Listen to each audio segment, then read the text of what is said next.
10वीं की लड़कियां बेटा अपनी सोशल साइंस की किताब निकालें और किताब के अंदर बेटा आप अध्याय 2 निकालिए। अध्याय 2 में आप देखिए भारत के संसाधन। पार्ट 2 पढ़ेंगे हम, इसे अध्याय 2 का नाम दिया गया है। इसके अंतर्गत हम कृषि के बारे में, फसलें के बारे में, खनिज व शक्ति के साधनों के बारे में पढ़ेंगे। अब पहले नंबर पर आप नोट करिए बेटा, वर्तमान युग में कृषि शब्द व्यापक अर्थों में प्रयुक्त होने लगा है। अब बेटा यहाँ पर मैं आपको कृषि के अंतर्गत कौन कौन सी चीज़ें आती हैं बेटा, इसमें केवल खेती बाड़ी ही नहीं आती है, अपितु इसके अंतर्गत मछली पालन, पशुपालन, दुग्ध उत्पादन को भी सम्मिलित किया जाता है। भारत एक कृषि प्रधान देश है। कृषि भारतीय अर्थव्यवस्था का मूल आधार है। भारत एक विशाल देश है। यहाँ विभिन्न प्रकार की भौगोलिक दशाएं पाई जाती हैं। भिन्न भिन्न कृषि उपजों की पैदावार हेतु अनुकूल दशाएं निर्मित होती हैं।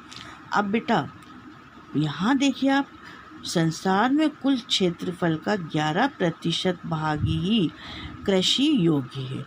सौभाग्यवश भारत के 51% क्षेत्रफल में कृषि की जाती है। संसार के अधिकांश देशों में केवल एक ही फसल पैदा की जाती है, लेकिन बेटा भारत में कहीं कहीं 2 व 3 फसलें भी उगाई जाती है। भारत के क्षेत्रफल के जितने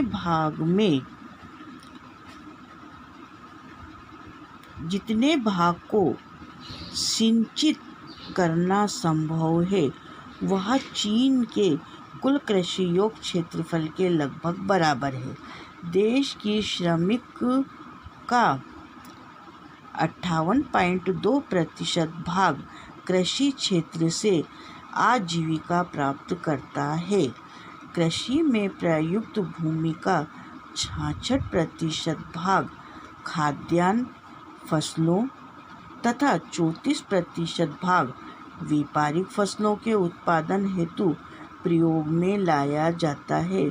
शुद्ध राष्ट्रीय उत्पाद के कृषि का हिस्सा 56.1% है। अब बेटा कल हम इसका प्रश्न भी लिखेंगे और आंसर भी पढ़ेंगे। एक प्रश्न है आपका, देखना, आपका लघु में भारतीय अर्थव्यवस्था में कृषि का योगदान।